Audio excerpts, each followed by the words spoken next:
Hello, my friends. Welcome back. We are still streaming live from PlayStation Experience 2016 in Anaheim, California. And I have some very special guests joining me to talk about Sundered. I have Will Dubé, who is the creative director at Thunder Lotus Games. Hello, sir. Hey, thanks for having me. You're very welcome. Thank you so much for joining us. And I have my friend Justin. Hi. I just pulled him in. I was like, come join me. My title is Fan of Awesome Things, which is why I'm here to talk about Sundered. How fitting. How fitting, then. Will, we have a lot to talk about with Sundered. You guys have a great legacy already built with the incredible scope and spectacle of Jotun, which was already available on PlayStation 4 or yes, coming? It's available right now, yeah. Okay. Buy now. Sorry. So, but Sundered is the next project that your team is tackling right now. You guys are based in Montreal, and you were working on what you and I already talked about is a very Lovecraftian, very Metroidvania. These are great words already to have in your game. So give me, first of all, a little bit about the origin of Sundered and then what you guys are trying to do. Yeah, so Sundered is a horrifying fight for survival and sanity. Whoa. It's really a replayable Metroidvania where you resist or embrace ancient eldritch powers. So yeah, we definitely have that Lovecraft influence. We wanted to build on Jotun as well. It's a very different game, different genre, but we're keeping with the same sort of 2D hand-drawn animation, hand-drawn art style, big epic bosses, and like really great immersion.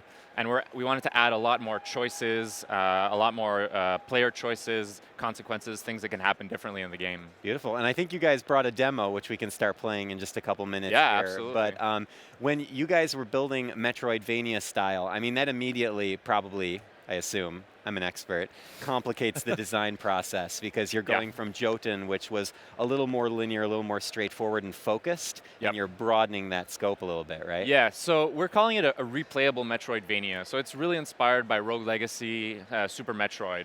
So the game loop is you get into the world, you go out, you explore a procedurally generated world, you fight monsters, collect shards, and when you die, you come back to the hub, and that's where you can spend those shards to improve your stats, improve your character, become a bit stronger, and go back into the world afterwards. Okay. Interesting. So are these abilities and things that you're unlocking with these shards, do they allow you to progress further into this procedurally generated world, or could a skilled player play super far into it at the completely base level? Well, I'm sure like tons of players are going to completely break everything. As they do, yeah, as they do. Like we've already had a few speedrunners try the game and like already like missing abilities and like completely leaving the critical path and stuff. Nice. So things are going to be completely busted. But it's it's a single player game, and that's fine. That's part of the fun. Yeah, exactly. I think that is part of the fun, like sequence breaking, stuff like that. The world, the overall structure of the world is set in stone. For that Metroidvania style. So you can find new abilities that unlock new regions in the game, stuff like that. And then subsections are procedurally generated. So we create these different rooms by hand, and then the algorithm shifts them up and places them in different ways.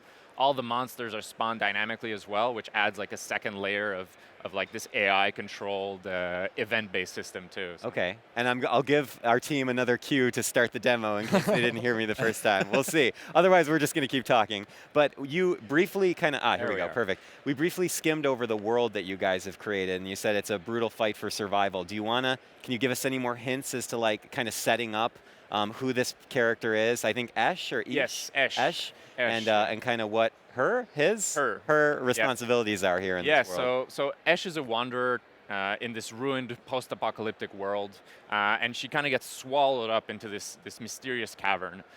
So there's a lot of mystery there, and obviously we don't want to go into spoilers and too much. Now please tell me the ending of your game. Yeah, exactly. But we want to do a lot of storytelling through the backgrounds, through the environments, through the monsters themselves. So right now, this region of the game is the Eschaton region.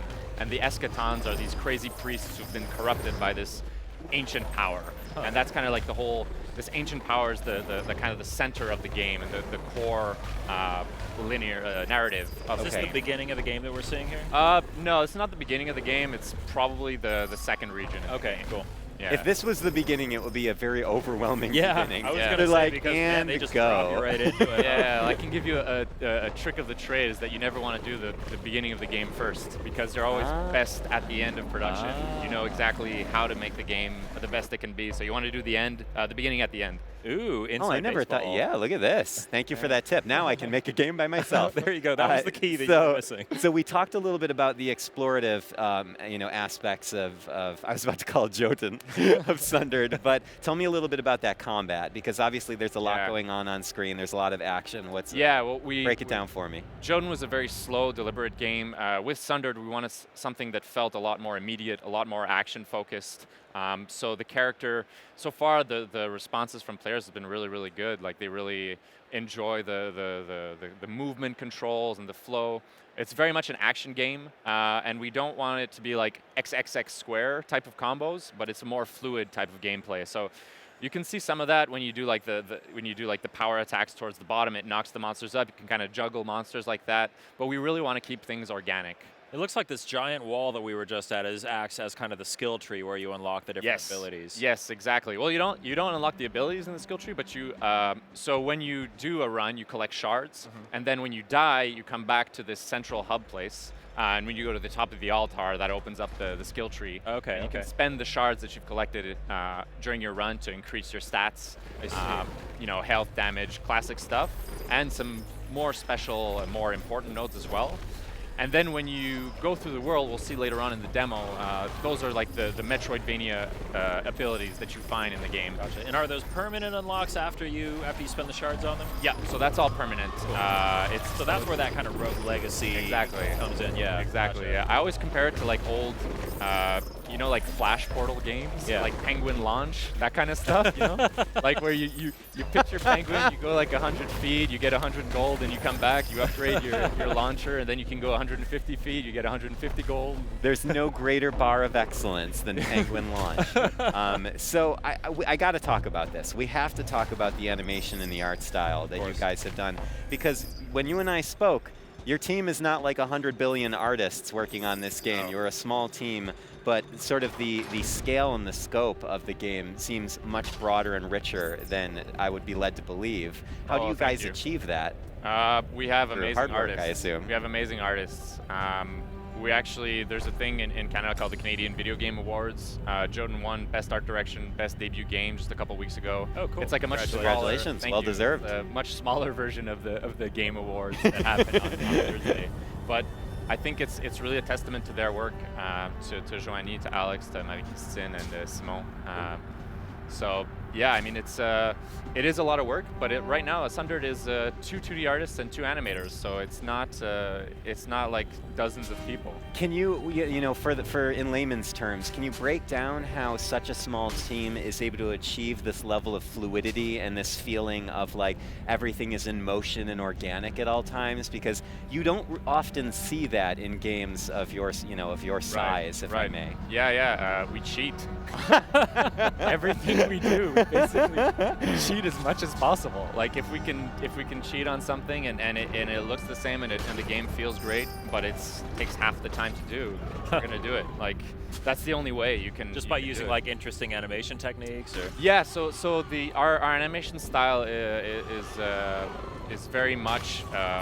It's kind of like, it's not pure traditional style where you redraw every single frame of animation. And actually in Jotun, a couple of the bosses were done by a different animator, and his style was just 100% traditional. So in traditional animation, you draw every single frame, like Disney movies. But what we do is we use a software called Toon Boom, which allows us to do a little bit of puppet or tween-based animation. Oh, okay, cool. So it's kind of a mix between the two of those, like, sometimes the animation needs to be redrawn frame by frame when it's really like a different pose or completely different, or oftentimes when if the perspective changes on the animation, that needs to be redrawn. But other times you can just like move the arm, right, and just fix the hand. And so, yeah, a lot of cheating. Move the arm and fix the hand.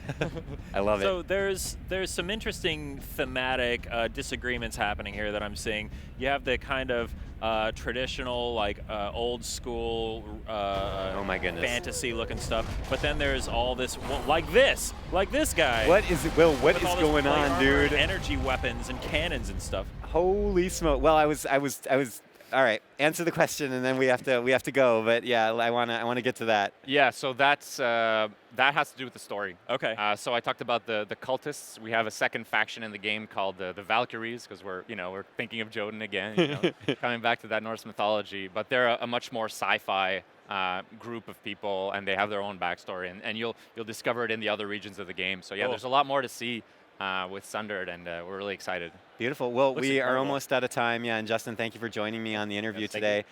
Will, thank you so much. When can people expect to play Sundered? So it's coming in 2017. If you want to keep updated about the game, Facebook, Twitter, Thunder Lotus, and our mailing list. That's where we're going to be doing a closed alpha at the beginning of next year. So if you want in on that, we'll be definitely picking a few lucky people to try it out, thunderlotusgames.com. Great. Will, thank you so much for being on here. Sundered looks fantastic, and you are a welcome guest anytime. Thank you, guys. PlayStation